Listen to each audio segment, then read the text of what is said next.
the Press Row Show, the #1 rated pregame, intermission, and postgame show this side of the Mississippi, south of the Arctic Circle, north of the equator, west of the 51st state, Greenland, and south of the 52nd state. Kevin Curse is here. Yep. Looking dapper as always, but you may notice there's somebody who's usually here pregame who's not, but oh, wait a second. Vodka! That's Anthony SanFilippo's music. Look at him. He is live on assignment. He is not in the building, but he is wearing a dapper tux. He's got himself muted.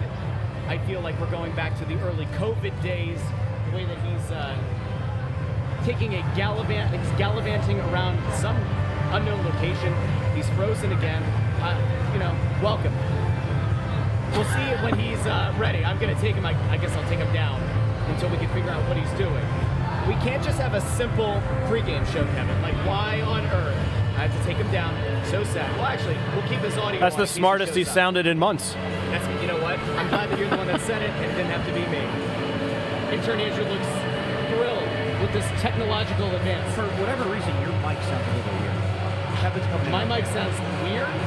You're a little soft. I don't know why. There are so many things I can say to that, but I'm not going to. Okay. Just say. Kevin. Yes. While we Russ. try to figure out Anthony SanFilippo, the bane of my existence. Flyers come into this game against the Devils. That was a game that they won in New Jersey, but the last two games against New York, maybe we should have had Jackie Spiegel over here as well, because as we all know, she's from, what borough is she from? Queens, the Bronx, they're all the same anyway. Pretty much. Flyers go on the road. They lose 2 games in New York. Sam Ersson gets blown up in one of those games. He's back in net tonight. Scott Lawton in the lineup. Sean Couturier out. Your thoughts, at least initially here, of some changes to the lineup. There was apparently some illness, Sean potentially Couturier going is away sick, so around he's out. Scott Lawton's back in after missing the last 3 games. Those New York games, the Rangers are on a roll right now, right? And I thought in the first period especially, the Flyers are really on their heels. The Rangers look like the better team, which they probably are at this point, right? At the same time, some of those Rangers goals were pretty much perfect deflections that I don't think Sam could have done much about, right? Yeah. There was 3 of them were just deflections in the high slot. You'd probably like to see the Flyers be a little bit harder in that area of the ice, but they got outplayed and they lost. It's not really that surprising, just considering how well the Rangers have been going lately. Then the Islanders game, I think the Flyers are a better team than the Islanders at this point. Yeah. I think the biggest factor in that game was the Flyers were on a back-to-back, 4th game in 6 nights. The Islanders hadn't played since Monday. And, for the most part, the Flyers kept their defensive structure. Fedotov lets in a bad goal. New York capitalizes on its odd man rushes. The Flyers had some chances they didn't capitalize on, but that game was probably the one that they look back and they say to themselves, we could have been a little bit better. But this condensed schedule is a grind, and I talked to Torts about it this morning and Scott Lawton about it this morning, and it's obviously not an excuse. No one's ever going to use it as an excuse, but it just feels like a lot of the parity to me right now is because there's a lot of bad hockey games right now because teams are tired. And I think that was the case for the Flyers on Friday.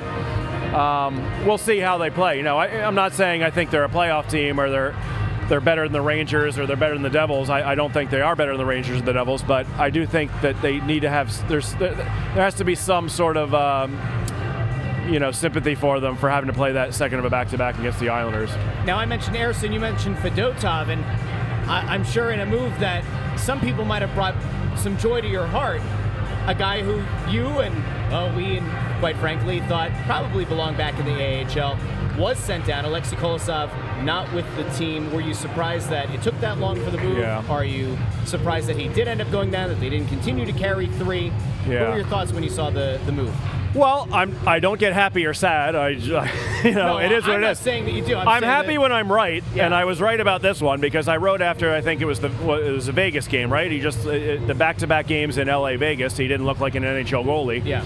And he's not an NHL goalie, and he's not in the NHL anymore. So I think it's the right move. I believe he's given up 5 goals in each of his first 2 games with the Phantoms, right? I know he did at least the first game. Which I live a very simplistic life. Yeah. That you don't. When they're not up here, I don't care. Yeah, I tend not to pay attention unless unless we get some kind of word that a call-up is on the way, get a little bit educated. But to me, he's like out of sight, out of mind. I don't watch the Phantoms because I think my time's better spent watching other NHL games when I have free time, right? Yeah. So that's what I'm usually doing. But, there's other people that can report on this stuff in terms of watching the Phantoms over and over again. But if you give up 10 goals in 2 games, it's probably not ideal. Far from ideal. Yeah, and it suggests that he's where he should be. I'm not surprised. I always wonder where the Flyers may be trying to turn him into a tradable asset, right? That was sort of my conspiracy theory, right? Is they keep him around, they keep him on the roster, they get him some games. Maybe there's a team out there that says, here's a young athletic goalie. Maybe we'll give the Flyers a 5th-round pick for him or something. Yeah.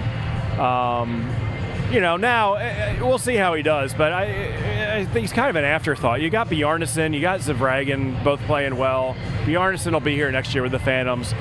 If Kolosov wants to come back and play for the Phantoms next season, they should let him. If he pulls this stuff again, see you later. The thing that I always keep coming back to, and I think we might have, we had Ant, and now it looks like he's gone again. We did have him for a He just second. came back in again. The video looked good. Why don't you communicate with him through the private chat function? We'll see if we can get back. The thing, I don't disagree with you, but I kind of had it as the inverse. Okay. I thought all along the idea would be send Kolosov down, get some good film for Fedotov, and if you as an organization were worried, and it seems like they were, that if they put Fedotov on waivers, a team would take him because that frame, you can't teach the frame that he has. Yeah. Perhaps you give him some time, some experience, maybe he surprises you. I always kind of viewed it as Fedotov was the guy you want to get the good film, and if you were able to trade him at the deadline, if that's what you ultimately wanted to do, or maybe at the draft offseason, you would move him and you say Kolosov age-wise maybe fits the timeline a little bit better, gets some valuable experience in the A. It's always been a very interesting saga. Yeah. But at least for now, it appears to be done. And Fedotov, He wants to come back in now. he's making, what is he, 3.25 or so for the next 2 years. Something like that. I don't think he would have I certainly don't think he would have gotten claimed if he was waived in November or December. He's got to play. You've got to see what you have in this guy. And he's 28 years old. He shouldn't really need the AHL. He probably could have used some games there early on, but he's certainly in a better position than Kolosov to adapt to the NHL game just because he has more experience. So, I'm sure he's going to play probably on Thursday against the Islanders. And with the way the schedule is, he's going to have to play more coming out of the break, too. Yeah, so. February is a light month. We know that because of the Four Nations, but March is a killer. There's it's a 2-week stretch. It's like 7 games in 12 days or something. It's a lot there are a lot of home games, which helps, right? The energy levels. Yeah. But, you got to see what you have in Fedotov. It's the right 2 goalies are here. I know he gave up a bad goal last game out, but he's at least been trending the right way. And he's just going to make saves just because he's a giant, right? He doesn't have to be super athletic. He's always going to look awkward, but... People have kind of compared him to the, I think it was Geico, where there was the walrus. The walrus, right? Ridiculous. With the little helmet. I mean, in fairness, he's not plump, but he does take a lot of the net. Now, speaking of guys who can man the net, Anthony SanFilippo appears to be back, looking dapper. Let's see if he can perform under pressure. Anthony, are you there? Can you hear us? Can you let the people know where are you? I've been listening to this fantastic conversation between the 2 of you for the last 10 minutes. Waiting patiently in the green room for my opportunity to speak. How are you, boys? It's a beautiful night. You're a little bit quiet, but it's a beautiful night. And what are your thoughts on? We were just talking about Alexei Kolosov and about Fedotov and about what took so long and all that. How do you feel? Is there a chance here that Kolosov, in your mind, is going to find his way back up to this level, or do you think that this is now he's down there, they're going to try to get Fedotov some starts here, but Kolosov probably spends much of the season down there. Yeah, I think he's down there at least until after the Four Nations. There's going to be an interesting situation once that is over. I don't know. It really kind of depends on what Fedotov does, right, in the games that he plays. I think that's the most intriguing thing to me And Kev, you were at the presser this morning with Torts, and the lines that he says that I think are the most telling is when he says something like, in that game, I think it was the Islanders game he was referring to, Yep. we needed one more save. Yep. Right? And you also said we needed one more goal, which was, a damnation of the offense in that game, but because it was just such a bad game. But you constantly hear him say, if we could just have one more save.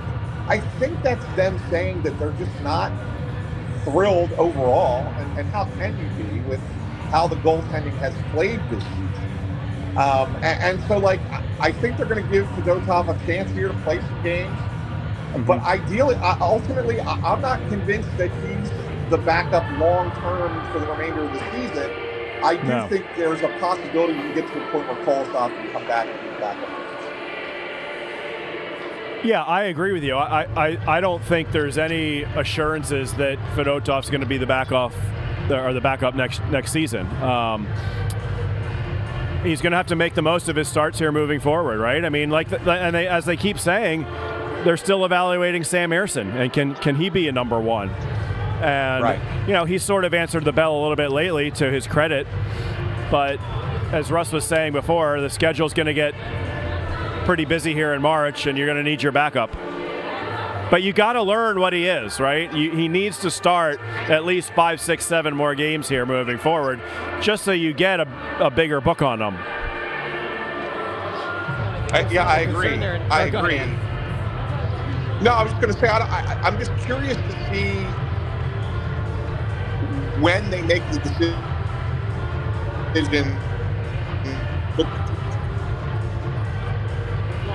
When they address where they are with their goaltending. And who knows, maybe an injury clears this up, or maybe somebody's great play or bad play. I think we lost him mid-thought, but that's okay. We'll bring him back. Kevin, I actually do want to follow up with that, because Sam Ersson, we've gotten to see take on the number one goalie load, right? And then last year, when you think back to him splitting time with Carter Hart, right? We saw him late in that season have to take on the number one responsibilities. Yeah. It feels like this year, 3 lower body injuries. There are legitimate durability questions, I think, that are going to surround this guy. It was the groin, by the way, yeah. And so you have a fear there. And then if we're being fair, 4 Nations is going to create that break, and a lot of guys, especially those who are harboring injuries that are nagging and come back, sometimes being off the ice and out of game action is actually worse. You stiffen up more. That's a good point. Given the density of games in March, it does stand to reason that, unfortunately, an injury is still very much in play. And maybe it does, once again, put you in a situation where you have Fedotov and Kolosov alternating starts again. I don't know, is that the worst thing in the world in the midst of a rebuild? I'm not sure. How much do you think, if he were to come back and get hurt again, how much do you think that impacts their long-term view of whether or not Ersson can be the guy? Or do they say, this is more of an anomaly, this shouldn't happen again? Where do you think they land? In terms of Sam? Yeah. Yeah, I mean, if there's a recurring injury, you certainly are concerned about that. But I don't think he'd be playing right now and playing all these games if they were worried it would reoccur again. I mean, especially the nature of groin injuries, you never know when it might crop up. In terms of if he does get hurt again and you're stuck with Fedotov and Kolosov in the second half or in March, April, that's not as much of a worry late in the season if you fall out of the playoff race than it would have been, I think, in December, where you did have the worry about Ersson. Now, he did come back and he's played a lot. But if you had to roll with Fedotov and Kolosov for a couple months in December, January, this time of year, that puts everything at risk to me, because you're asking these guys to play towards the style, which is they got to work their bags off to get one goal, right? Yeah. We know that. We know how hard they have to play. When you're playing like that and you're getting 1 or 2 goals, and then your goalie's letting in 2 or 3 that are just routine, boneheaded, which is what was happening on that road trip. And before the road trip, when Sam wasn't playing very well either, you risk everything. You risk throwing off the dressing room. You risk guys starting to point fingers at each other. You risk the development of younger guys when they're afraid to make a mistake because they know it's going to end up in the back of the net. So you can't tell, this crowd that says, well, we want the bad goalies because we're going to get a higher draft pick. I disagree with that completely because, when you have bad goaltending, it can really seep into different parts of your game, your mental well-being, your just everything. That's not and Danny and Jonesy have both said that's not something they're interested in, and they're not lying when they say that. I mean, I'm very much in the get the high draft pick because right now you're cap strapped to hell, right? There are very few ways to get elite talent. One of them happens to be a trade. I saw people getting upset about the Mikko Rantanen trade. Why aren't the Flyers involved going after Rantanen? That's just stupid. Listen, Yeah. I will bang the drum, and I will get about as angry as anybody. But that's never happening. Well, And it you look also at the doesn't trade. It makes no sense. Who do they want to trade to Colorado for Mikko Rantanen that's on the level of a Martin Necas?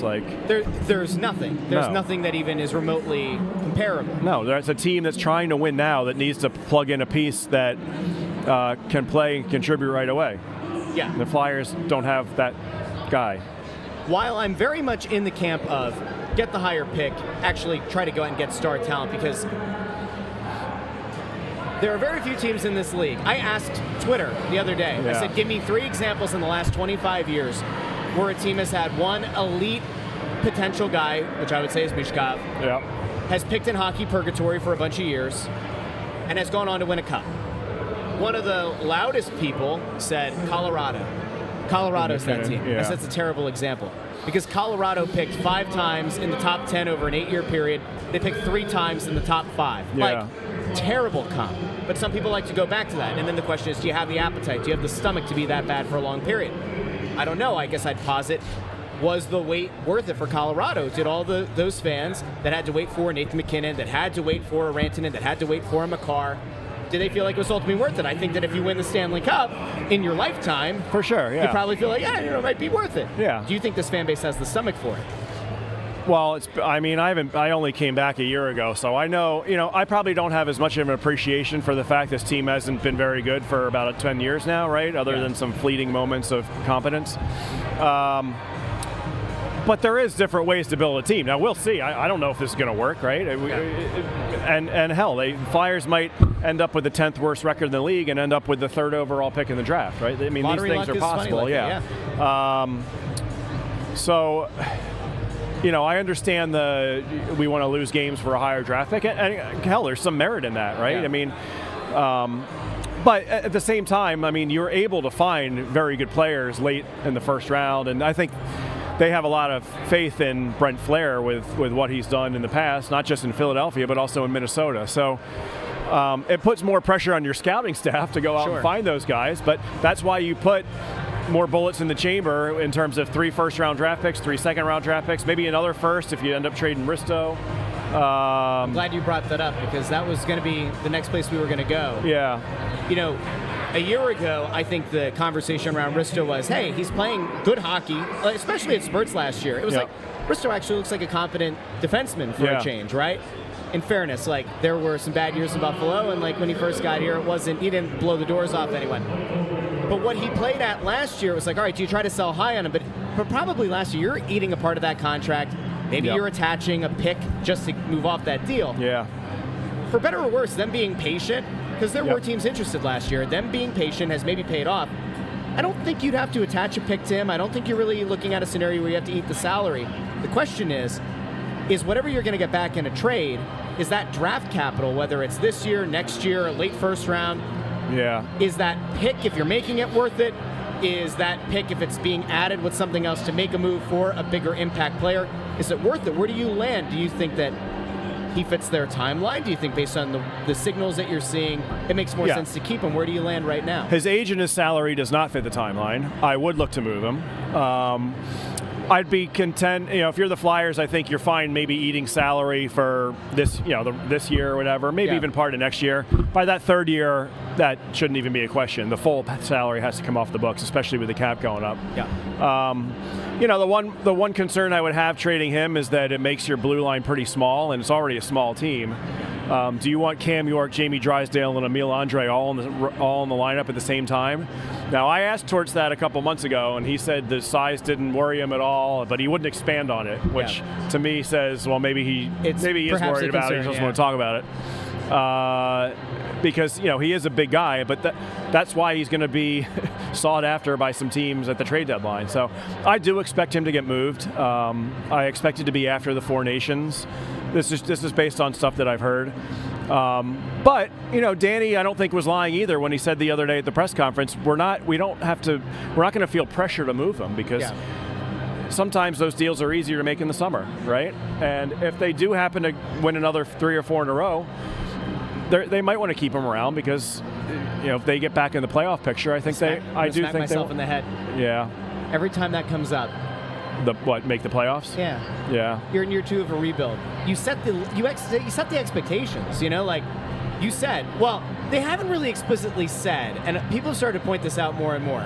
They're not using the rebuild word. They're not really using the retool word. They're kind of implying we know that we need better talent. Yeah. If we're going to try to compete for a cup. Yep. Maybe people are jumping to conclusions one way or the other.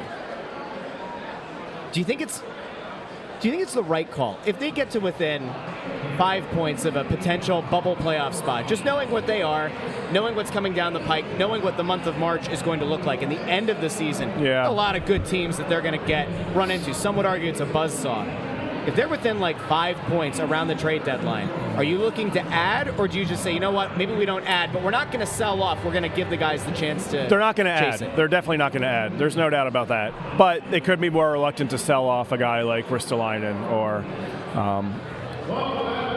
Ryan Poehling is a guy that could have some interest to some teams, right? A center with some speed that can kill penalties. Does Noah Cates' development make someone like him expendable? Potentially.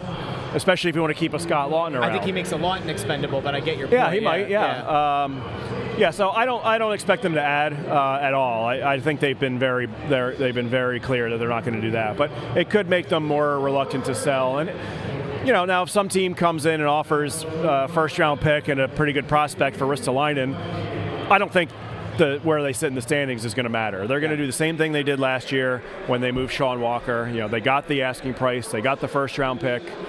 And they moved them, and it kind of screwed up a lot of what they were trying to do, especially in terms of moving the puck out of their own zone. So I don't think they're in any sort of different spot this year than they were last year. I guess part of the question kind of comes back to what you were saying about the goalies earlier, that it's kind of hard to evaluate the players in front of the goalies if they're kind of getting mentally out of it maybe a little bit. They're getting a little bit defeated that the goalies are giving up boneheaded goals night in and night out. If an Ersson goes down and you are left with the Fedotov-Kolosov rotation and you already have that kind of maybe muddying the waters of your evaluation of these players, are you then not as apt to make a move? Because if you do deal Aristo, not only are you getting smaller, that is one of your more reliable, certainly better playing guys on the blue line. Does that change the calculus at all, or do you just say, well, screw it, it's already muddied enough, I don't know. It can't get any worse? If you're stuck with those two goalies for the rest for any extended amount of time, I mean, you might get that top pick. Yeah. But again, like I said before, if Ersson gets hurt in late March, I mean, whatever, you just roll with it and you see where you land in the draft lottery. But Sam's healthy now; he's playing well. It's going to be interesting to see what they do in the off season with their goaltending, right? Goaltending around here, it's always a topic of discussion. So. I wanted to get to something that you lit Flyers Twitter on fire with the other day. The JT Miller thing? Yeah, that one. Now, in fairness, you did try to kind of tamp the brakes a little bit. You kind of said to the people, hey, this doesn't mean it's anything. This doesn't mean that it's imminent. Right. Just spitballing. And it's nothing I heard. I'm just... Yeah, you were just spitballing about JT the Flyers Miller have talked about wanting a center for how long. Here's a team in Vancouver that has 2 of them available potentially. Pettersson, the rumblings are I don't think they'd be interested in him, but that doesn't mean they are interested in JT Miller, to be clear. But, you look at Morgan Frost is a guy that's been in the spotlight for a long time here, right? Yeah. Had a decent stretch, has been pretty invisible the last 3 games. Does it get you thinking, and JT Miller makes $8 million. That's, with the cap going up, that's not astronomical. And, coupled with Sean Couturier being older and having all that money owed to him, I mean, I'm not saying it's even something I would do, but what makes me wonder if the timeline has moved up to acquire a center is you have Michkov here. Wouldn't you like him to play with a legit high-end center, which this team does not have right now? Yeah.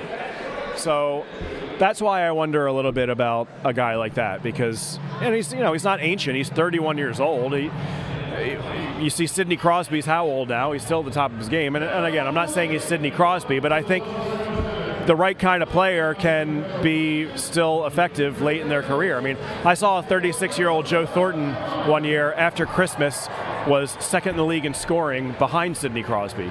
So, once upon a time, we saw a relatively ancient Jaromir Jagr come in and fundamentally change a Flyers team, and let's remember, benefited in a massive way. This is the third or fourth youngest team in the league, and that's with, I think, counting Eric Johnson and Ryan Ellis. So, adding one 31 or 32-year-old isn't going to completely. You're not all of a sudden going to become an old team. Yeah. You'll become a little bit older at one position, but Christ, this guy's a hell of a player, right? I mean, wouldn't you be curious if I'm, the way I phrase it, if you're Danny and you're John Tortorella, aren't you a little curious when you see in that top line, like, how would JT Miller look between Owen Tippett and Travis Konechny, two guys that can finish when they get their opportunities, rather than a Morgan Frost?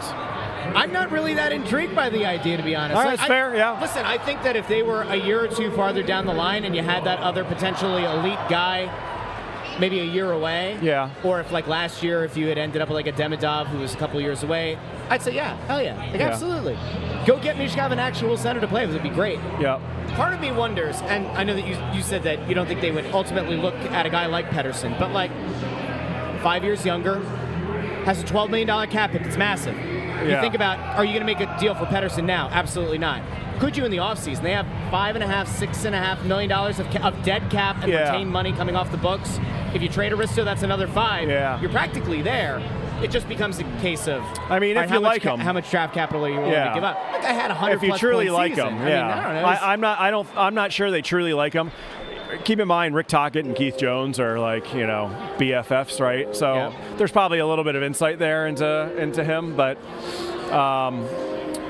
at some point, obviously, you're going to have to identify a center or two and go out and be aggressive and get them. And that might not be the time. It might not even be this summer. It might not be until next year, right? Or even later. So, as you said, year two of what they've already been pretty public about is going to be a 3-year process. But at some point, I think you have to get a little bit more aggressive in terms of finding a high-end center. And so maybe that's not JT Miller, but maybe it's somebody we haven't even brought up yet, or nobody even knows is available. I mean, that's the thing, right? How many people knew that Mikko Rantanen was like on the brink of being dealt? I didn't hear it at all. So I mean, Nathan McKinnon effectively said in the aftermath, like a day or two later, he's like, I never thought there would ever come a time that he wouldn't be here. Yeah. Those kind of players get moved. It was almost funny, like the people who were upset about the Rantanen move from the Flyers' perspective, which again made no sense. They were like, well, Danny had the press conference a couple days earlier and was like, players of a certain level don't become available. Yeah. And like 2 days later, Rantanen gets moved. And it's like at the same time, you don't have an asset that you have that has even remotely equal value that you could try to make a move like that. No, and keep in mind, he's still a pending unrestricted free agent, and Carolina traded for Jake Gensel, didn't get him re-signed. If you really want Mikko Rantanen, there's a chance that he's going to be testing the market. It's a good chance he's going to be testing the market in the summertime. Yeah, at this point, if I'm him, I'm playing out the year. And were you surprised at all that when that trade went through, that there wasn't the secondary tweet was, we have agreed to a contract extension? A little bit. I was a little bit surprised there was no. Yeah. It doesn't mean that it's not going to happen, but I was surprised that. Yeah, and a deal like that, you would expect that. Yeah. I agree. Yeah. I guess that really is a message to your fan base, though, in that case, that we don't even care. We want to have this guy long term, but we're so all in on going for it this year. They are, yeah. I mean, it's a ballsy move. Yep. You certainly kind of respect, I guess, that you do. I mean, the last time I covered one of those was when the Sharks traded for Erik Karlsson, and he was a pending UFA. And had he stayed healthy, they could have won the Stanley Cup that year. They went to the conference finals, but he got hurt. Some other guys got hurt. The mistake was when they re-signed him, then it all went to hell. But, I think you respect GMs that really go for it when they think they have the right pieces in place to have a championship team. So, full marks to Eric Tulsky for having the stones to pull that sort of thing off, and they're going to be an interesting team to watch. But from the Flyers' perspective, I mean, if Rantanen were a free agent is it something that they would at least consider? In my mind, yeah, I think they would, because they're going to have the cap room, presumably, not next year, but the year after, when they have all this money coming off the books. So, you know, they haven't really hinted to us whether or not the timeline's moved up. In fact, I think they've kind of pumped the brakes on that, and they keep mentioning it's going to take 3 years to get all this money off the books. But, you know, we're going to be 2 years into it this summer. Yeah, you're going to have to start forward thinking a little bit and start making some moves. And I think they will, but right now they're still just in the patience phase. It is kind of wild in a sense. If you look at it, macro view, they probably had some idea in their mind of whether or not Michkov was going to be able to come over sooner than later. Well, I don't know about that. Well, I'm saying you have to play out the scenarios. Yeah. If he's going to come over, we do X, Y, Z. This is the plan.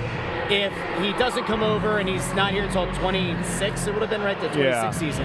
Then you say, all right, this is what the timeline looks like. These are the moves that we made. I don't know. I don't know if it really did fundamentally change things, but it certainly at least puts the thought in your mind of you can't give him another year. You can't go into next season without him having a legitimate center to play. Yeah. That, to me, at least of all the things, I agree with you. I agree with you, yeah. Now, you know, I've reported this. I don't know if other people have too, but they first found out that Michkov was potentially coming over at the draft combine in Buffalo last year. That's early June, I think, right? So there wasn't a whole lot of time for them to maybe change their plans in terms of shaping the roster. But I do think you're going to have to get a center in here. And this is what I asked Danny the other day. It doesn't have to be a 24-year-old, 25-year-old center. You could have a potential stopgap, like a guy that might be in his 30s, but who is better than the 4 guys they got out here now, or at least more established. I don't know. You know, I haven't looked at the names yet. I don't know who what might be, but I do think it moves up the timeline to try to find someone that can potentially mesh with your potential superstar. It's a lot of potentials, but yeah. A lot of potentials, but then again, it is a rebuild, and you just never know. Things can take a turn at the drop of a hat. Yep. We'll see. If you haven't found him yet, Kevin Kurz does some sensational work. Thanks, brother. Absolutely worth the subscription over at The Athletics. Thanks for hopping on the show. Thanks for pinch hitting here for Anthony SanFilippo, not getting angry when his tech fell out, you know. And if you were angry, you kept it on the inside. You did it well. Thanks. No, I'm fine. All good. But thank you. Intern Andrew, we're going to try to get into some preview picks. I know that Ant sent his pick over a little bit ago. He went 3-2 Devils.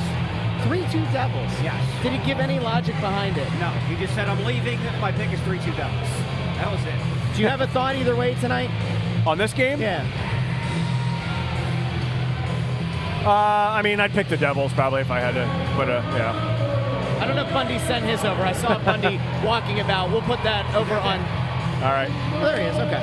There's Bundy. All right. See you guys. Thanks, Kevin. Thanks. Thank you, Kevin. We'll get Bundy here in a second. I'll tell you what. I think that the way that things are kind of trending, and the fact that the Flyers' last win came against this Devils team, Sam Ersson back in net.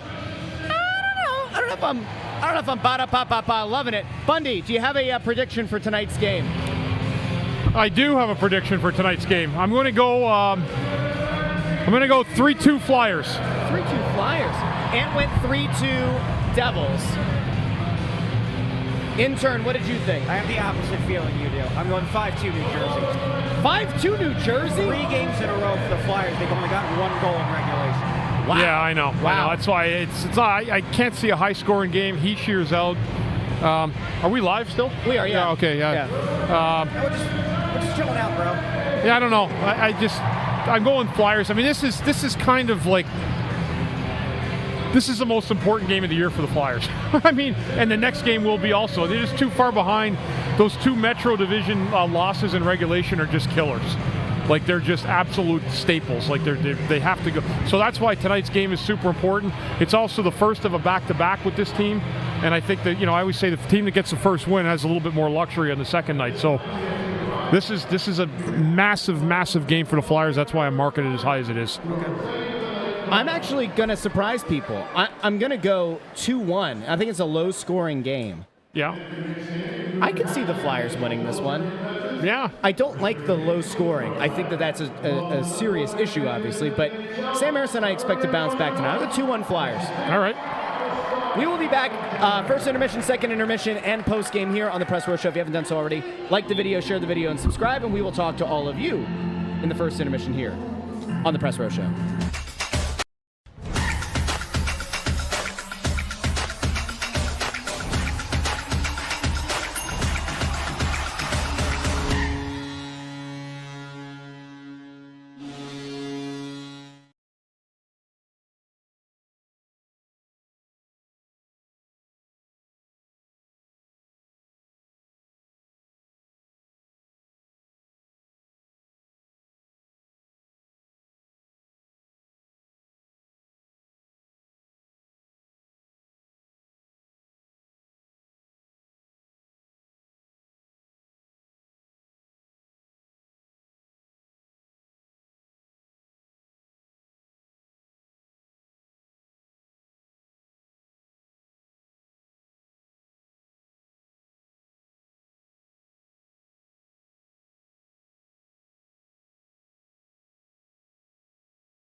Welcome to the Press Row Show, the #1 rated pregame, intermission, postgame show. The side of the Mississippi, south of the Arctic Circle, north of the equator, west of the 51st state, Greenland, and south of the 52nd state, Canada. I'm Russ Joy. That's Bundy.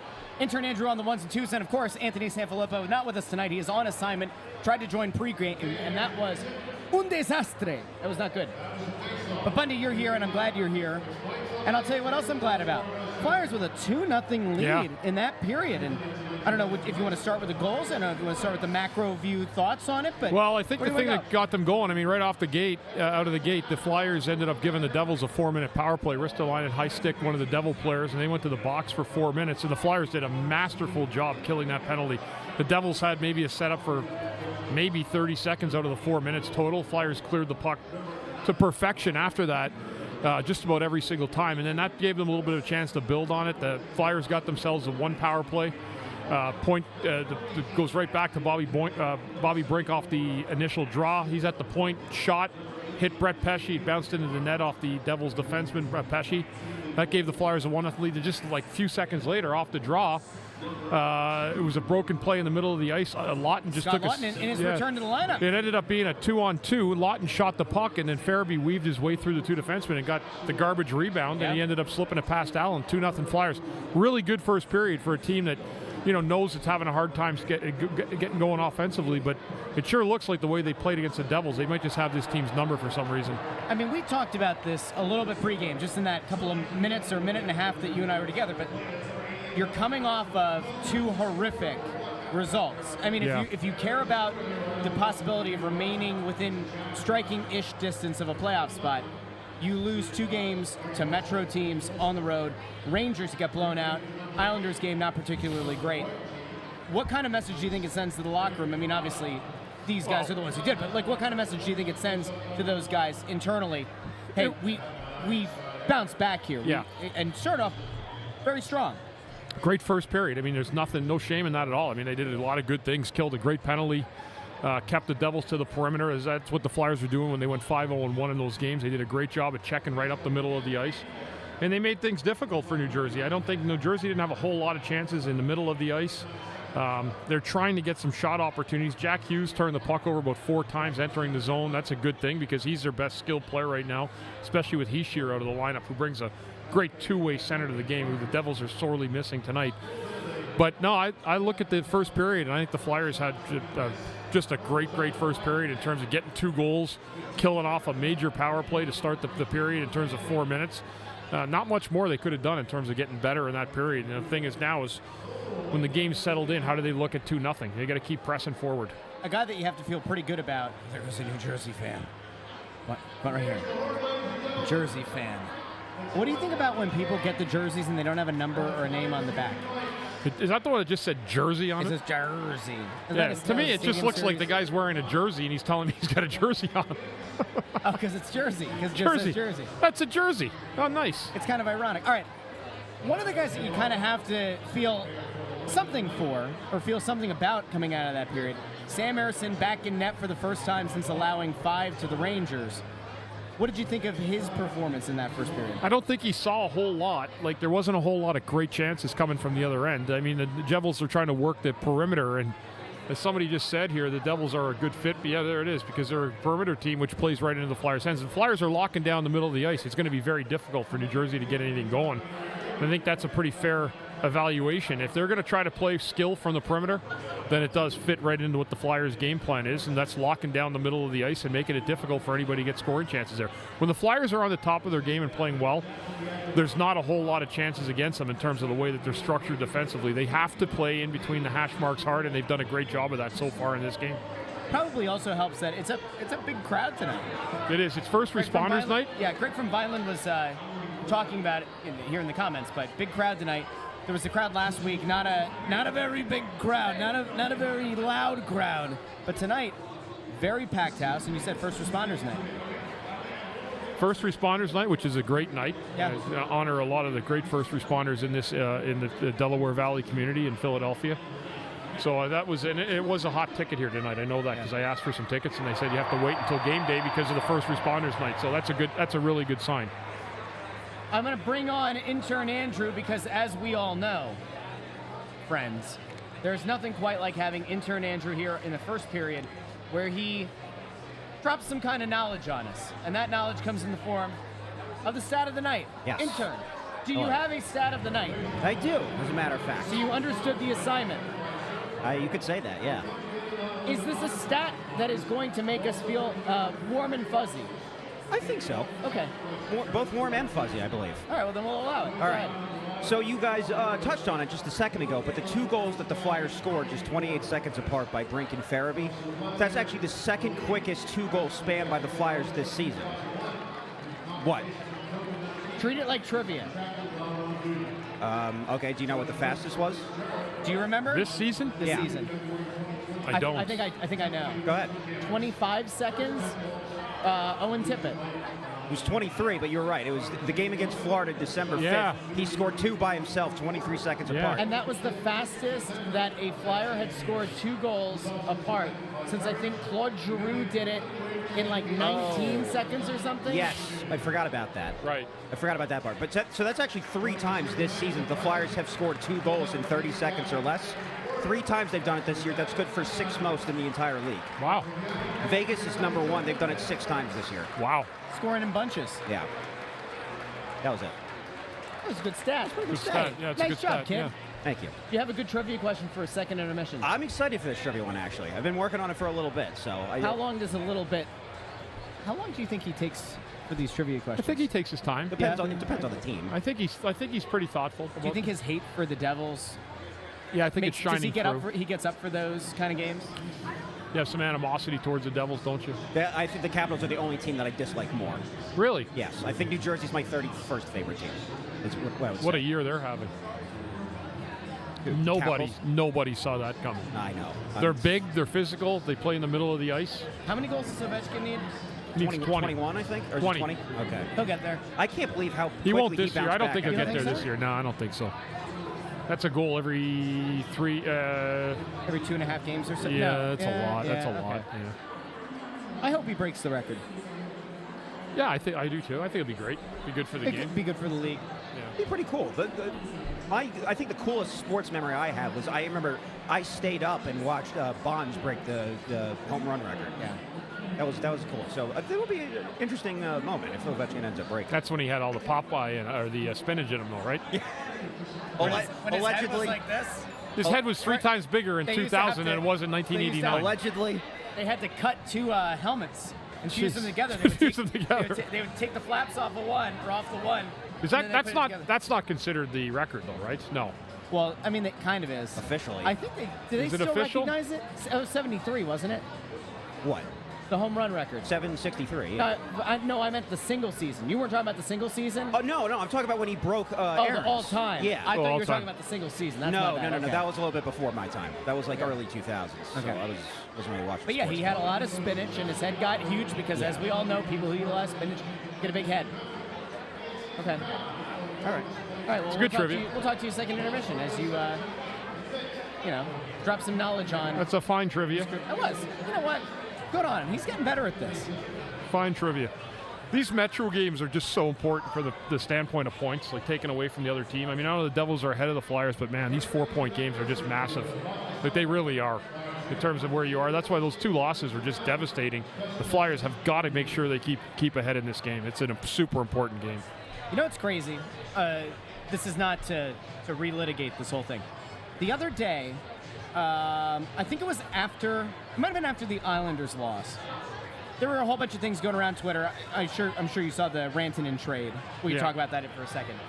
But I think the Flyers were at like the 11th or the 12th fewest points or whatever. Like if you looked at the lottery, if it happened that day, and it's like, well, anything can happen. Like because of how bunched together everybody is.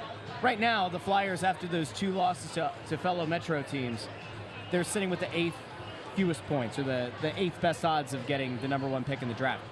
And it's crazy because the disparity that we've kind of outlined a few times here, 10 points is all that separates Detroit with the 12th worst record or whatever. Yeah. And Buffalo at number 3 with 41. Yeah, I mean, And even if you wanted to expand that like by 2 points or 3 points, Vancouver right now, 15th, if the lottery just like went according to plan, Vancouver would be 15th with 52 points.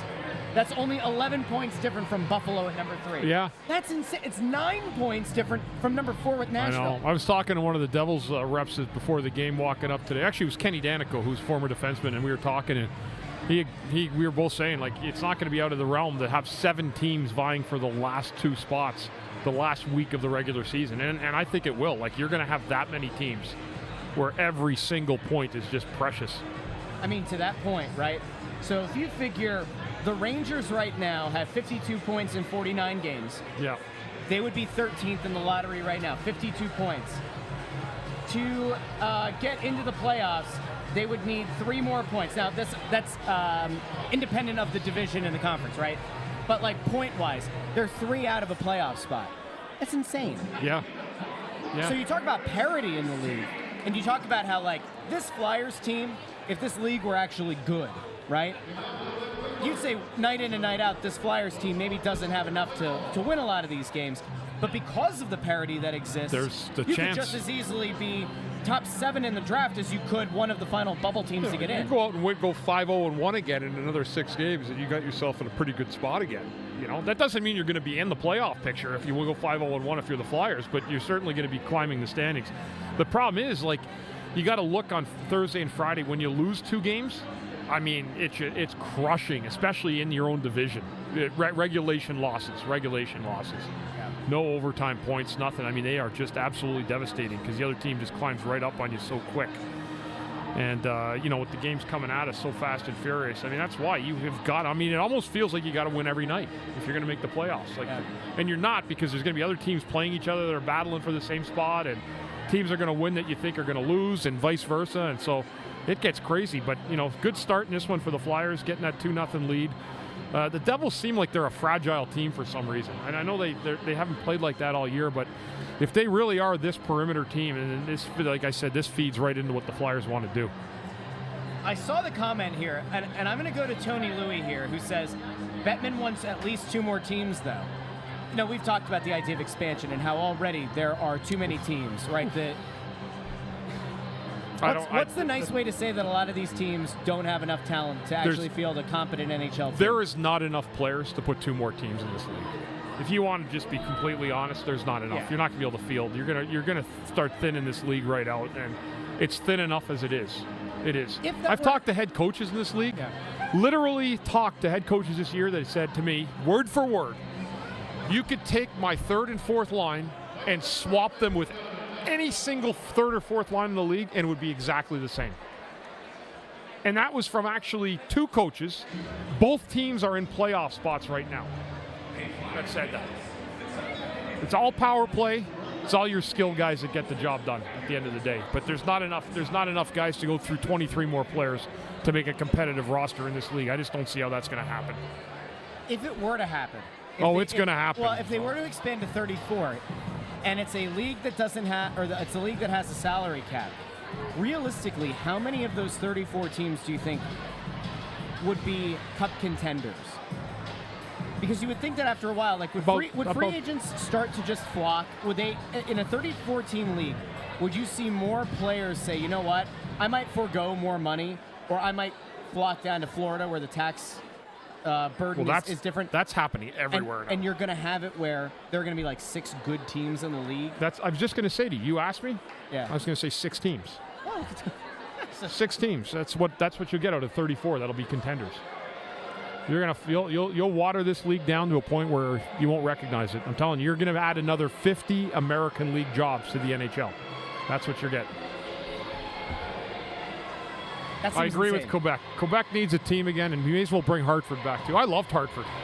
I did. I loved playing the Whale. Great fans. They were great. Do you know that Hartford had a team? You know they were called the Whalers, right? They became the Hurricanes in, I think, 97? Something like that, yeah. Yeah. Yeah. The Hurricanes mascot, his jersey number is, I think it's 97. How many goals all time did you have against Hartford, Bundy? How many goals? Yeah. I don't think I ever scored against Hartford. Look that up. I never did. I can almost tell you I never scored against the Whale. Great uniforms. They were great uniforms. I loved Hartford, too. It was like a pretty quaint little town. It was pretty cool. Just go in, you play. It was a little bit like Buffalo in a sense, but it was a much nicer town than Buffalo. So if you had to fire a team into the sun, to get Hartford back in the league, which team do you think makes the most sense to? I would have taken Coyotes and put them right back in Hartford.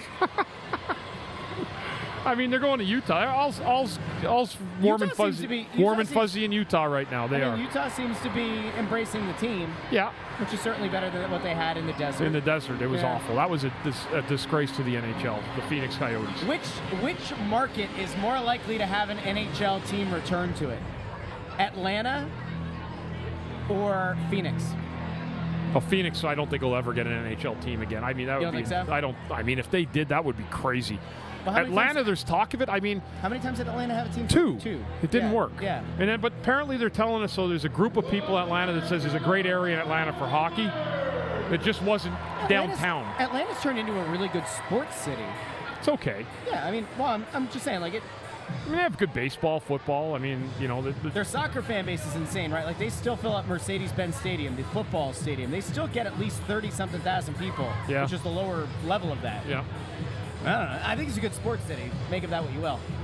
Bundy, we have a minute and a half here before they drop the puck in the second period.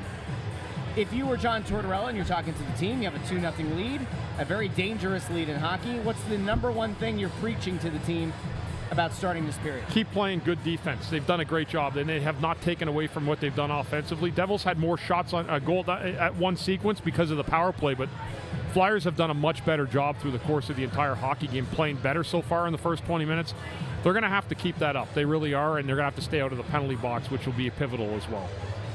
We will be back during the second intermission as well as postgame. If you haven't done so already, like the video, share the video, and subscribe. Subscribe to Snow the Goalie on YouTube. We will be having a new episode, allegedly, tomorrow. So you want to make sure that you follow and pay attention and subscribe to that. We have a ruckus going on near our setup right now, and I'm looking for security to see if they're going to do anything about the ruckus. I don't think they are. Security has. Oh, there's one. Okay. Funny, it's rascallions allowed up here by Who's the that? setup. Rascallions? Rascallions. These humans next to us that are causing a ruckus up here on the balcony level.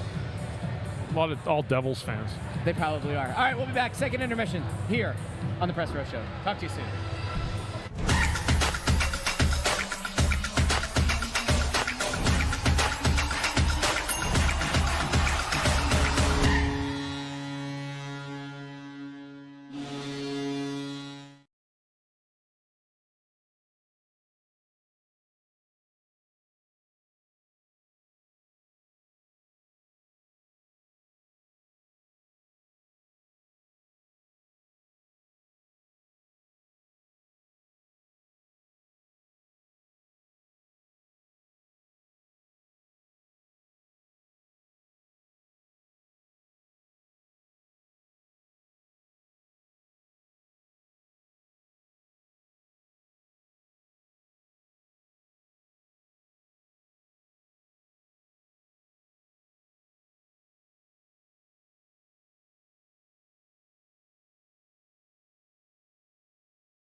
Welcome into the Press Row Show, the #1 rated pregame intermission postgame show this side of Mississippi, south of the Arctic Circle, north of the equator, west of the 51st state, Greenland, and south of the 52nd state, Canada. You got that on one breath. That was pretty good. Good job, Russ. Bundy is here. I'm here. Intern Andrew on the ones and twos. Anthony SanFilippo remains on assignment in a tuxedo in what looked like a broom closet, a janitorial closet, pregame. Flyers entered the period with a 2-0 lead. They extended it to a 3-0 lead, had a beautiful flurry with about 5 minutes left in the period. Ton of shots on net. Ultimately, Jersey does claw one back. Bundy, your thoughts on that period? Good period. I thought Jersey had a little bit of the momentum early in that period. They had more shots on goal. I think they had like a 17 or 18 to 12 shot advantage at one point. Flyers caught up, but that one shift by the Flyers had Devils hemmed in their zone for almost 3 minutes. Devils could not get the puck out. The Flyers had a great flurry of opportunities. They got a lot of shots back on that sequence. Devils got a late shot there. Dougie Hamilton shot, hit the crossbar, and as it hit, it went straight up high. It bounced right down. It looked like it was going to hit Urson in the back of in his back as he was behind him. The puck was following behind him, and Sanheim tried to swat it out. Instead, it hit Urson in the back, in his back anyway, and fell into the net. It would have been the same result regardless. If Sanheim would have been able just to whack it up a little bit higher, he might have been able to do something with it. But no one to blame for that. It was just a good shot, and it just an unlucky bounce where it fell. So that happens sometimes. But a good period, and the Flyers now have a 2-goal cushion heading into the third period. And I mean, by all accounts and the way they're playing, this is the kind of game you got to lock down. Yeah. You shut this game down right now. You've got the 2-goal cushion. You've had a good 40 minutes of play. There's no need for you to go backwards or backpedal at all in this game. The only thing it is in this building is it's freezing cold. So I had to put my jacket on. Even intern Andrew agrees. I just could not go without a jacket anymore. It's freezing at the Wells Fargo Center. You gonna zip it up, Russ? I got a V-neck undershirt Yeah, on. I might strip down. Last week I had to wear long johns. Shove it over, man. I did. I'm not gonna lie. I wore long johns and one of those warm shirts under my other stuff. I mean, last week was insane. That was like Canada. Oh my gosh. That was Canada cold. Unbelievable. I put on snow tires just for the cold weather. Good for you. I didn't. No, I didn't. I saw a comment over here from Seth Pamilia. When I get back to that intern, can you find that one? I saw it. There we go. It says Matt Vey on second power play and on the third line. Talk to me, fam. Well, Mishkov has struggled of late. Yeah, 5-on-5 has been a real struggle for him in terms of finding his flow.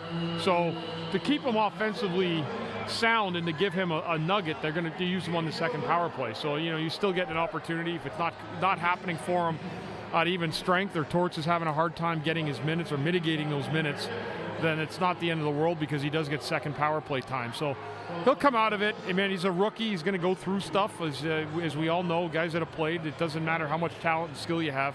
It's finding and formulating a plan to play in this league for 82 games a year, and he's on the beginning of his journey. So I'm not too really concerned about him. I know fans want to see him in the points scoring column every single night, but that's not realistic. And watching his game tonight, he hasn't been bad. He's made some good plays in the power play, but again, it's finding time and space to get him even strength minutes and where he's going to feel comfortable.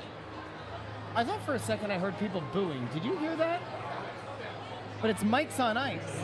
Can't boo the Mites on Ice. Who's booing the Mites on Ice? No, it's the two Zambonis are out there right now. I thought I heard the same thing though. I don't know what it was. Maybe it was just like a white noise that we were hearing here in the headphones. I don't know. I was like, who's booing and who boos Zambonis? Who would boo a Zamboni? Can't boo a Zamboni driver. Can't boo the Zambonis. All right, anyway. It's that time in the show. Second intermission means one thing, and that, of course, now we might be down an instrument, but intern Andrew is here with his trivia. Bundy, are you ready to tune up the band? I am. 1, 2, a skiddly diddly doo.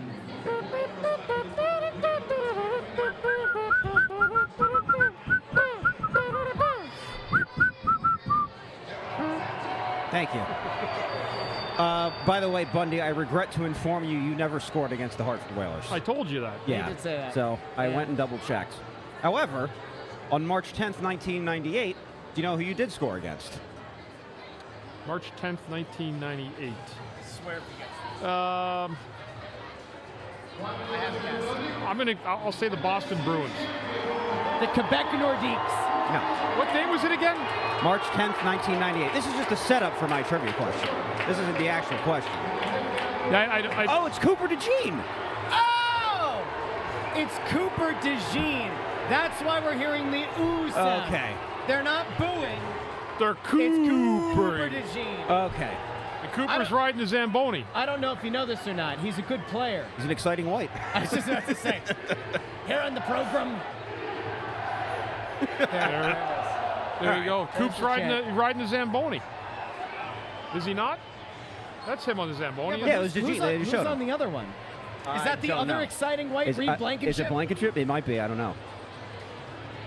No, that's not them on the Zamboni. No, that one is. The other one looks like a kid. Okay. I don't think it's. The other one looks like a kid too. That's, Yeah. No. I One think is definitely Cooper DeJean. They showed him on the Zamboni. This one right here. This is Cooper DeJean.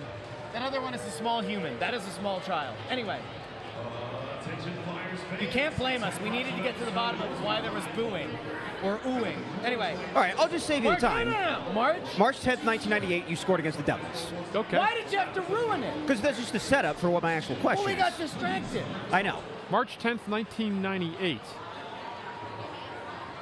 He didn't hear your answer.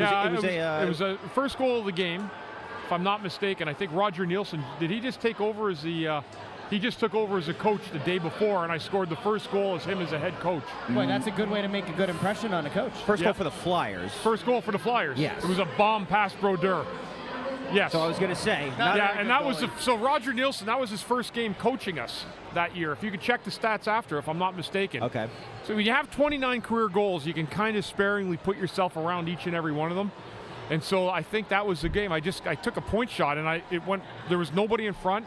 Just blew one by the glove of Brodeur, which never happens. And I think he looked at his glove after, like, how the hell did I not stop that? So I was going to say, not a bad thing to have on your resume that you scored a goal against Martin Brodeur. Yeah. So in going back and doing research, I've found he is the only goalie currently in the Hockey Hall of Fame that you ever scored against. However, there are 4 other goalies currently in the Hall of Fame that you have gotten at least one assist against. Can you Okay. name those other 4? Yeah, Dominic Hasek. That's one. Dominic Hasek, hold on here. 4 other goalies I had an assist against. Patrick Waugh Yep. and Eddie Belfour. That's 3. The 4th one I figured would be the toughest. You got exactly 1 point against this guy.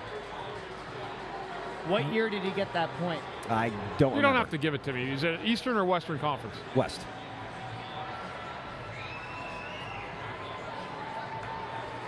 An assist against a Western Conference team. I'm thinking, I said Dallas with Belfour, so Waugh, Belfour, I had one against Brodeur, and I'm just trying to think of who's in the Hall of Fame. That's where I'm kind of stuck right now in terms of West. Was he older when I was younger? Yes, I believe he debuted in 1981. I will say this, he was more known for a different team than the one he was playing against when you played against Was him. the team he was known for a Western or an Eastern Conference team? Also West. You got me stumped. Do you want the team? Yeah. He's more known for a different team, but at the time he was playing for St. Louis.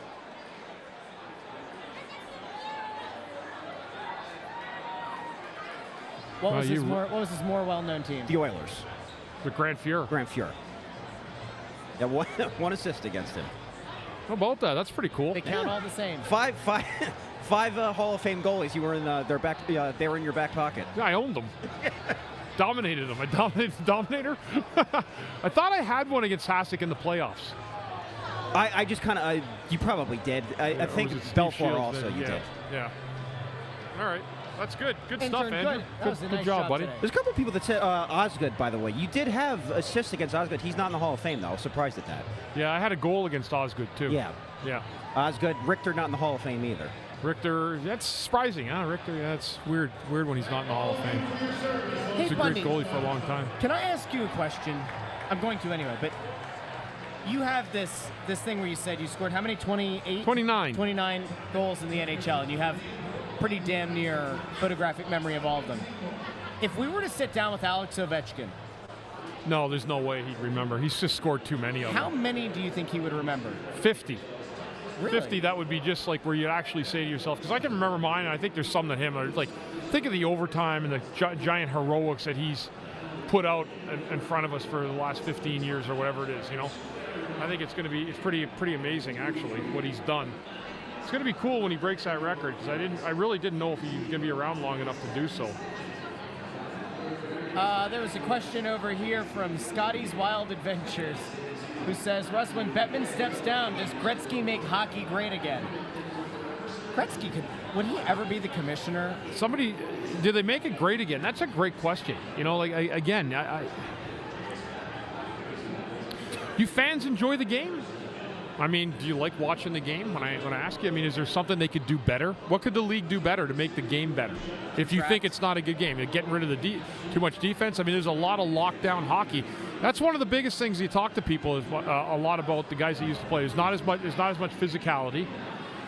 Scoring is a little bit harder, and 5-on-5 even strength. It's like some nights it's so tight that there's just no space at all on the ice. But if you guys have any ideas, share them with us. We'd love to hear them. Should get rid of the goalie pads. No. If you get rid of the goalie pads, nobody's going to play goalie. The net is empty, scoring goes up. It's brilliant. Get rid of the shootout is actually a pretty fun one. But do you like finality to the game? Because if you play 3-on-3, I mean, I don't know how long it's going to go. I hate ties. I mean, you can't have a tie. I mean, and just in the case that, let's say a 3-on-3 goes 20 minutes, you can't play a 20-minute 3-on-3. I don't think it would last that long, but that's still an awful lot of time, especially the way they play the 3-on-3 now. I mean, they're just regrouping. That was going to be my next question, is do you think they get rid of that? Once you enter the zone, you're not allowed to take it back out in overtime. I don't know how you're going to do that. That just adds another whistle to the whole thing. Yeah, that's true, too. You know, and coaches they game plan for what they were doing. I remember when the 3-on-3 started, it was just go forward.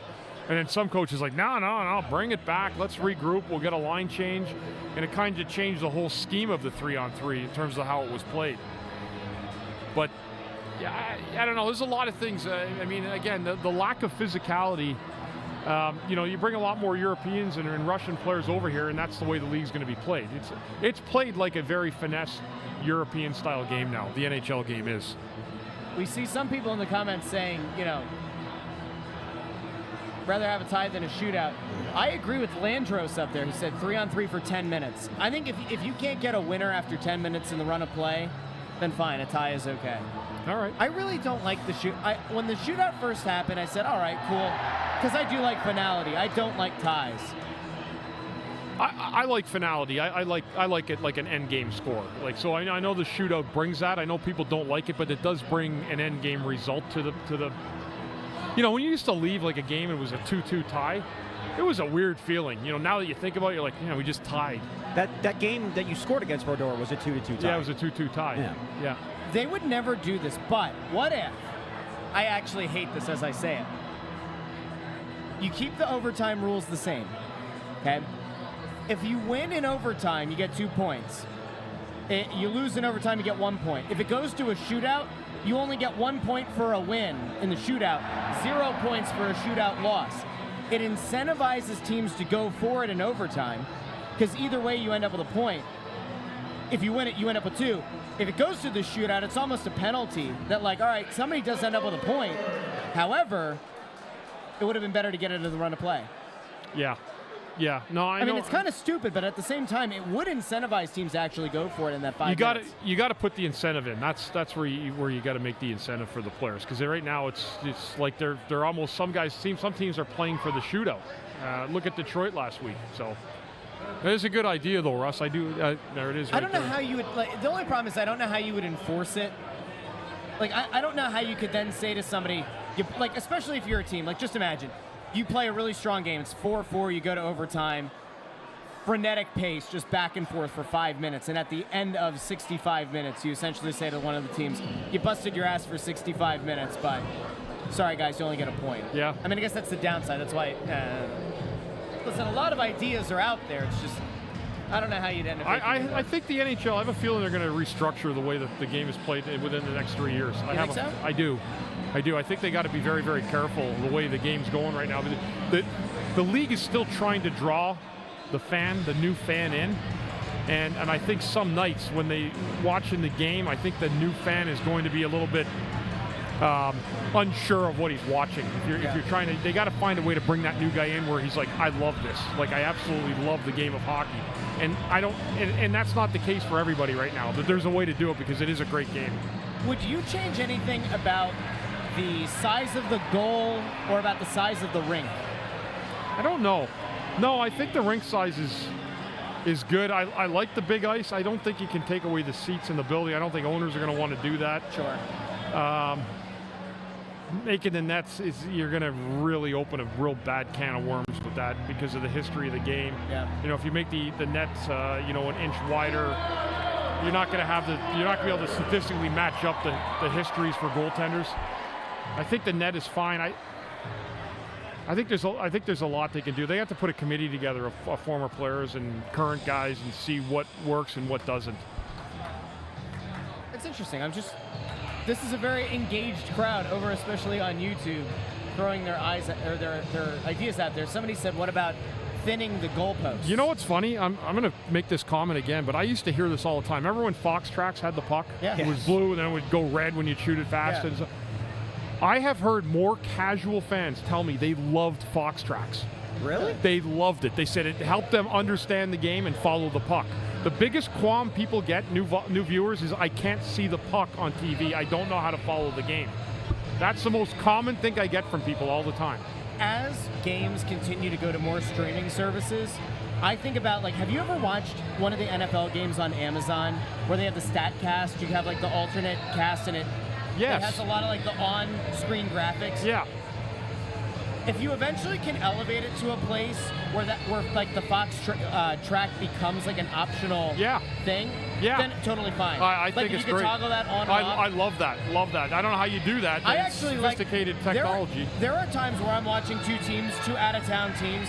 I always like seeing the player names, especially if I just get into a game. If I haven't been watching it the entire time, get the player names popping up, almost like the video game 15 style, right? seconds, Russ. There are things that they can do. We'll continue this discussion. Big Postgame. first 5 minutes for the Flyers here. Seriously, I mean that.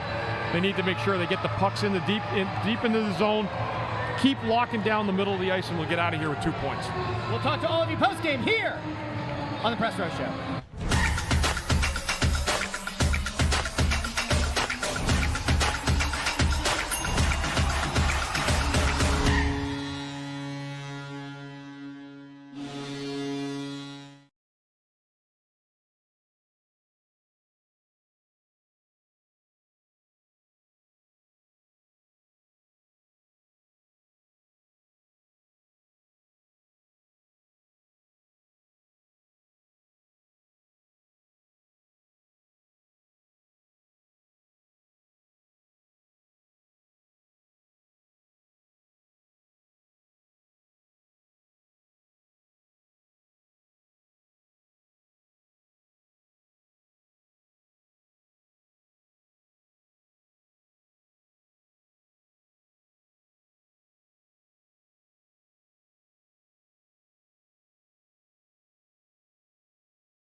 Welcome into the Press Row Show, the #1 rated pregame intermission postgame show. The side of Mississippi, south of the Arctic Circle, north of the equator, west of the 51st state, Greenland, south of the 52nd state, Canada. Ladies and gentlemen, a big ol' 4-2 win for your team, your town, your Philadelphia Flyers. Bad news, though, Bundy, to start postgame. Josh Harris, 0-2. Josh Harris teams 0-2 in the first 2 days of this week. It is a rough time for Josh Harris. First, the Commanders fall by 32 points at the link, and tonight, a mere 2 goals. So at least for Josh Harris, it's 16 but times less painful. But he still owns the Sixers, so he's still got Philly in his Well, they're heart. at least having a great year.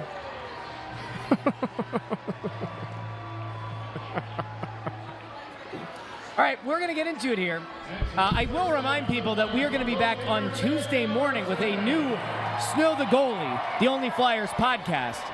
We'll be me and you and Ant Sanfoni, Ant Zamboni, as I like to call him. We're going to be back with a regular show, so postgame might be a little bit shorter tonight, but we'll be back with plenty of recap and analysis and everything on Tuesday. But Bundy, a 4-2 win, a game in which the Flyers went up 2-0 early. Let's start there. First period, it was a strong first period. Scott Laughton made his presence felt in his return to the lineup in the second goal, but let's walk the people back through what happened. Flyers got a really, really good start in this hockey game. Bobby Brink on the power play after the Flyers killed off that 4-minute penalty kill. It was a high sticking call to Rasmus Ristolainen. The Flyers got their first power play. It lasted about 5 seconds before Bobby Brink canned one home. It ran off Pesce into the net, 1-0 Flyers. 28 seconds after that, Flyers get a rush chance up the middle. Scotty Laughton on a 2-on-2 simply shoots the puck to the net. Guy drives through. I believe that was Joel Farabee. He shoves one past Jake Allen. 2-0 Flyers. And that was the end of the first. You move it into the second period. And the Flyers, I thought, weathered a little bit of a storm early in the second period before they were able to pour on a third goal. Who got that goal, Andrew? Did he fall asleep at the wheel? No. Just seeing if he's on the ball. The intern. ¿Qué pasó, señor? El tercer gol. Oh, it was Hathaway. Garnet Hathaway, yeah. Good call. And that was a very, very nice goal, too, by Hathaway. That made it 3-0 on that on the quick shot. And then the Devils ended up getting one back after that. Made it 3-1 heading into the third period, where the Devils ended up playing a pretty good. They were desperate, down 3-1. Finally, on a 6-on-5 at the end, Timo Meier with a shot, a beautiful shot, short side high. Nothing it just kind of do. felt like they were inevitably going to. They were going to win this game, and then finally Laughton with the empty netter again at the end to seal it. 4-2 Flyers, big win, a Metro Division win. And for some reason, they seem to have the Devils' number. The way that these two teams stack up and the way they play, the way this Devils style is, seems to fit right into the way the Flyers want to play hockey. And they've had 2 good 4 points against the Devils. The Devils giving up nothing to the Devils in return. So 2 good wins for the Flyers against the Devils, especially here tonight at home ice at the Wells Fargo Center. We have a lot of people weighing in about Drysdale's game tonight. What did you see out there? Did you see anything? I thought he played a very good game tonight, actually. See you guys. I thought Drysdale made a lot of good plays, subtle defensive plays. He moved the puck well. He jumped up in the rush a couple times. Yeah, he had a very, very strong game tonight. No doubt about that. There was something that I was trying to look into here. I just need to see if it was the case or not. I'll come back around to it. Player with the fewest minutes on ice tonight for your team, your town, your Philadelphia Flyers, at least among forwards. Matvei Mishkov played a total. That can't be right. Could that be right? Not much, huh? Let me hit the refresh, because I might be missing something. I'll bet it wasn't much. I didn't see him on the third period much. 9 minutes and 45 seconds of game time for Matvei Mishkov tonight. People were asking our thoughts during the intermission about him being on the second power play unit, being on the third line. Do you think he's cruising for a scratch? I think they got to be careful with that. I don't know. I mean, they have injured guys in now, right? So they have some guys up from the minors. So I'm not really sure. I don't think. Yeah. So is that confirmed? He didn't play in the third. I didn't notice him in the third period at all. Yeah. He didn't have a lot of jump in his game tonight. There wasn't a lot of energy in terms of what you want to see from a young guy. Whether he's scoring or he's getting assists or he's on the score sheet at all, I think he's got to figure out a little bit of what to do, how to play the game when the things are not going well offensively. You know, and that means buying into what Torts is doing. It doesn't mean you're going to turn him into a checker. But I know that, I think the way Torts coaches, I think all the fans know it as well. He's going to want some defensive prowess. in that situation as well. A couple of things to note in this game. Sean Couturier was out due to illness. Zamula remained out. Lawton was back in the lineup. Ersson was in net. That was one of the things that we were talking about pregame as something to kind of keep an eye on. The last time Ersson was in net for this team, got blown up by the Rangers. Felt like first period didn't face a lot. No. Over the course of the remaining 2 periods, it did feel like he had moments where he was tested. Ultimately gives up 2 goals in the game. Not a bad performance out of Sam Ersson. Has to be a little bit played well. One of the stars of a confidence boost to get back in there, kind of regain his form, back in home cooking. Playing a good team. Where do you think Torts goes on Thursday? He's got to split the goalies again. He can't play Ersson 3 games in 4 nights. So, I think he's going to get the Devils game again, and I think they're going to go back to Fedotov for the Islanders. That's what I would do. Okay. Ersson has played great against the Devils, and you don't want to switch that up. He's gotten them 4 points in the last 2 games against New Jersey over the span of the last 10 days. So I don't switch that up at all. I leave him. I'm going with Ersson against the Devils next. Makes sense. Going back really quick to the Mishkov stuff. Russell, great name. Russell Grabowski says Mish will benefit from the break when they have the 4 Nations. Yeah, he may. He may very well. Andrew Jacobson saying Mishkov has looked tired the last few games, skating slow. But you got to remember, though, he's not a fleet of feet. Like No. he's not. You're not going to get wowed out of your seat like Connor McDavid. I say Connor McGregor. Connor McDavid, but Conor McGregor, who's that guy? Yeah, we saw him the other night. I was at that BKFC event. Holy Jesus, it was a throwback to the '80s and '90s fighting style. Yeah. Wow. Anyway, McGregor. How does McGregor stack up to you? We didn't have a tail of the tape ready, but he's a small guy. Yeah. But he would kick my ass. You think so? Yeah, he'd choke me out or do something like that. I wouldn't be able to defend that. I don't have any MMA skill. If you want to punch, go ahead. You can take your best shot. I believe in you. Those guys were so tough. I believe in you. They were monster men. There were some scary looking dudes. There was one guy was like a mountain man. His name is that the guy that won the title? Yeah, he had the big beard. Big beard. Yeah, he was just like he looked like bad news.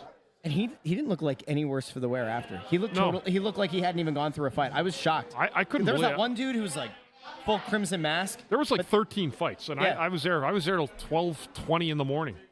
We brought the kids. They loved it. It kind of reminded me of like the old NHL. It was like that. It was pretty fun.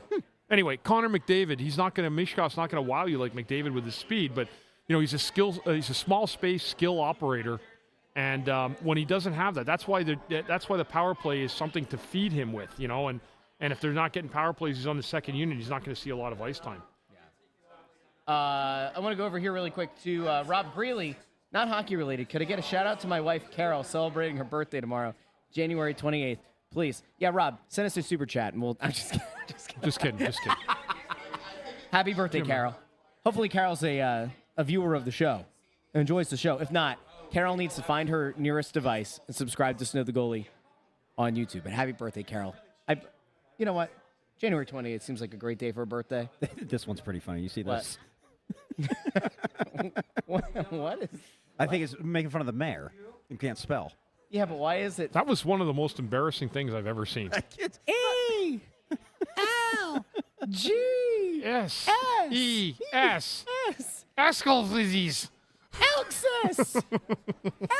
It's not even that hard of a word. Exactly, isn't Five Like letters. the word flows. You could tell a 3-year-old one time how to spell EAGLES Eagles, and the 3-year-old would do it. She screwed up the chant on WIP too. They gave her a second chance.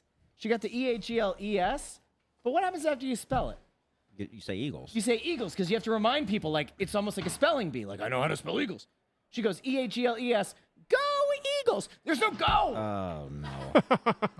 And you would think that after like she got, raked over the coals for a few days, that she'd at least get that right. But no. I heard she just bet a cheesesteak with the mayor of Kansas City. Really? I don't know. Probably a bowl of chili for a cheesesteak.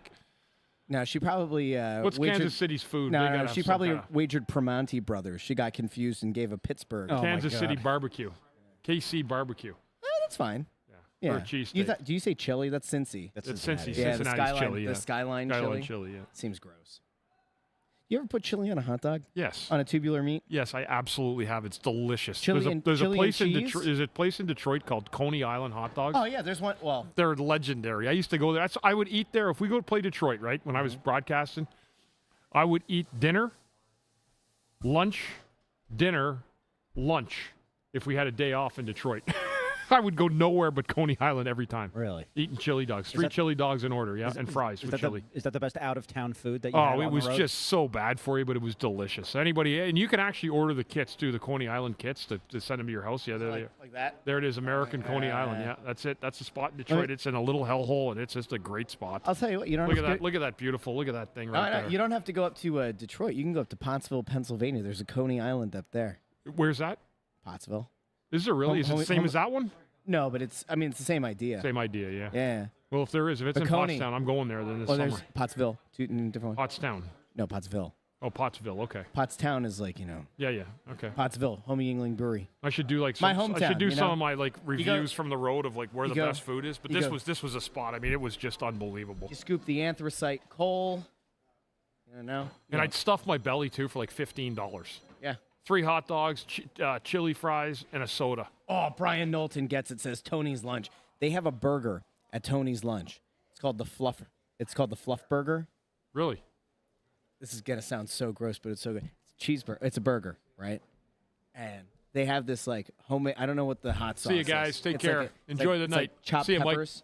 It's an insanely Fridge. hot pepper sauce, and they put marshmallow fluff with the hot spicy pepper. It's incredible. It makes no sense. It should be the most disgusting thing, and yet it's not. Anyway. My favorite road city to play in was, man, there was a few good ones. You know what? A road city is what you make of it. Ooh. Right? Like, you can go to a bad city, but you can still find a party somewhere. I didn't get cheated, Russ. I believe in you. I know. Yeah. You're the kind of guy that makes the most out of any situation. We got a show tomorrow morning. We do. 10:45, somewhere in there. Somewhere around there. Neck We'll of have the it. woods. You'll see it on YouTube. It'll kind of give you a heads up. We might even tweet about it. Are you going to go live or pre-recorded? I think we're going to go live. We'll do it live. All right. Bleep it. We'll do it live. You working tomorrow, I was Andrew? going to say. I am, yeah. I was going to say French seal. French seal it. All right. We'll do it live. Anyway, we'll be back on Tuesday morning with the news to know. The Goalie Flyers with a big win tonight against the New Jersey Devils, 4-2. A statement game, some may say. Coming back off of two losses yeah. on the road in New York, you get things back on track. Get the first of the back-to-back with the home and home with the Devils. And that'd be a real good telling sign, too. So, great win. Excellent win tonight. Until Tuesday morning, that's Bundy. Ant is on assignment. Intern Andrew on the ones and twos. And I've been Russ. Make sure you like the video, share the video, and subscribe. And if you're listening in the podcast feed after the fact, make sure you subscribe wherever you get your podcasts. Apple Podcasts, Spotify, Pandora, Amazon Music, wherever you get your podcasts. Until then, until next time, this has been the Press Row Show, the #1 rated pregame, intermission, postgame show. Have a great night, everybody.